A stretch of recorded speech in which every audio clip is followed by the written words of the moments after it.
ध्वज ह्या उभ्या अंबरी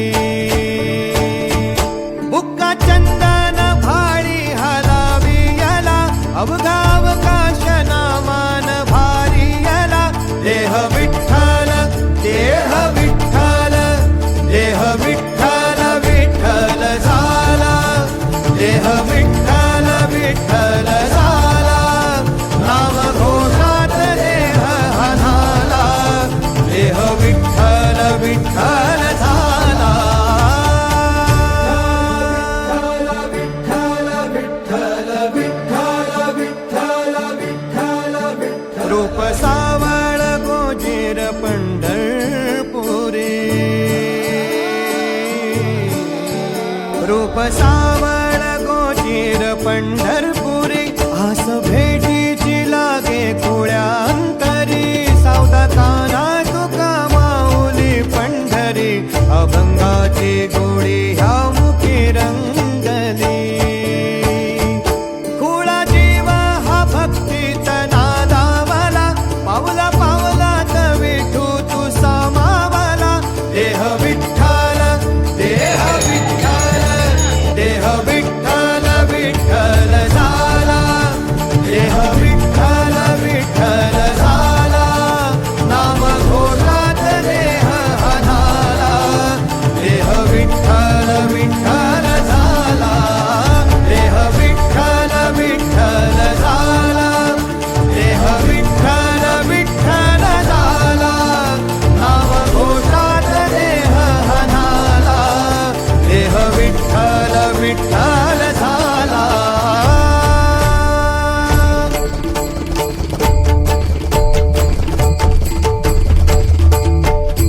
देह विठ्ठल विठ्ठल विठ्ठल देह विठ्ठल विठ्ठल विठ्ठल देह विठ्ठल विठ्ठल विठ्ठल देह विठ्ठल विठ्ठल झाला देह विठ्ठल देह विठ्ठल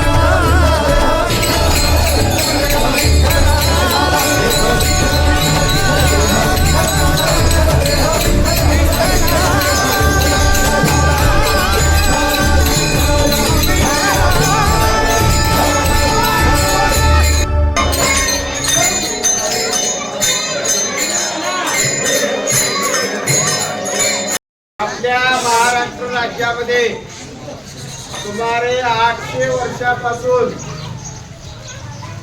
विठू माऊलीची संत ज्ञानेश्वर तुकाराम महाराजांची दिंडी निघते.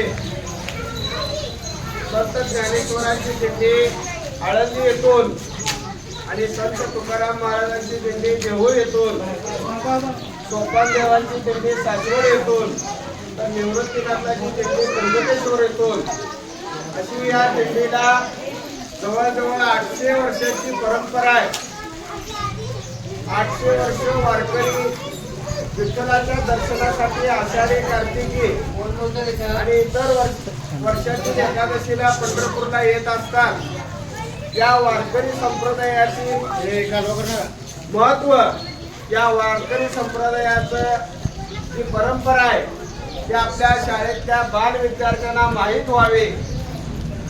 एक भारतातील सुसंस्कारित असा एक कार्यक्रम विद्यार्थ्यांना माहीत व्हावा म्हणून आपल्या पारे गावातील जिल्हा परिषदेच्या सर्व शाळा जिल्हा परिषद शाळा पारे, जिल्हा परिषद शाळा कोटेवस्ती, जिल्हा परिषद शाळा मानेवाडी आणि जिल्हा परिषद शाळा कोकरेवाडी त्याचबरोबर सर्व अंगणवाड्या यांनी या वर्षीपासून आम्ही आषाढी एकादशी असणाऱ्या अगोदरच्या शनिवारी म्हणजे सकाळची शाळा असते त्यावेळी दरवर्षी आता आपल्या शाळेपासून आपल्या गावातील विठ्ठल मंदिरापर्यंत आयोजन करण्याचं सर्व शिक्षक आणि महिला शिक्षक वृंदाने ठरवलेलं आहे.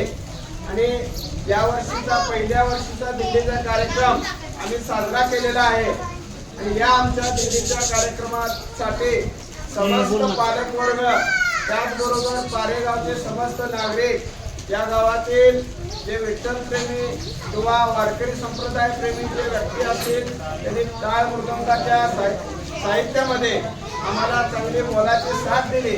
त्यांना आम्ही सर्व शाळेचे मुख्याध्यापक आणि शाळा व्यवस्थापन समितीकडून सदस्य धन्यवाद व्यक्त करतो.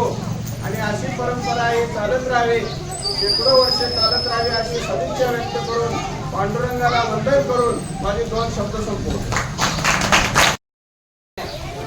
वारी केंद्र शाळा, वारीवाडी शाळा, मोगरेवाडी आणि छोटी वस्ती या जिल्हा परिषदेच्या शाळा चालू झालेल्या आहेत. शांत बसा. नियोजन सन्माननीय कुलकर्णी सर असतील, आमचे बडाले सर आहेत, परस कोल्हे सर आहेत, त्याचबरोबर मसगवडे सर आहेत, तर मॅडम आहेत संघटनेच्या, आणि या सर्वांनी केलेलं आहे. आणि अतिशय चांगल्या पद्धतीनं मुलांना त्यांच्या पालकांनी आपल्या पारंपरिक पोशाखामध्ये सजवून अगदी विठ्ठल रुक्मिणीची प्रतिकृती, रुक्मिणी किंवा आपल्या पताका वगैरे या सर्व पारंपरिक पोशाखात सजवून त्यांनी पाठवलेलं आहे. या पाठीमागची भूमिका आपल्या रुक्मिणी सरांनी आपल्याला सांगितलेली आहे की आपली जी वारकरी परंपरा आहे, ती वारकरी परंपरा 700-800 वर्षापासून पुण्याची आणि वारीची परंपरा आपल्या महाराष्ट्रामध्ये आहे. आणि शाळेमध्ये आपण जे काय शिकवतो ते अगदी 100% ह्या वारकरी परंपरेतच आहे. जी विनम्रता आहे, मोठ्या प्रती आदर आहे, दीनता, प्रेमभाव, मित्रभाव, अगदी लहान मुलांच्या सुद्धा, म्हातारी माणसं लहान मुलांच्या सुद्धा पाया पडतात. ही जी विनम्रता आहे ती पाया पडणं हे काय त्या वयाला नसतं, तर त्याच्यातल्या देवत्वाला ते पाया पडणं आहे. आणि हा जो संस्कार आहे, हा संस्कार मुलांना लहान वयामध्ये घडतोय.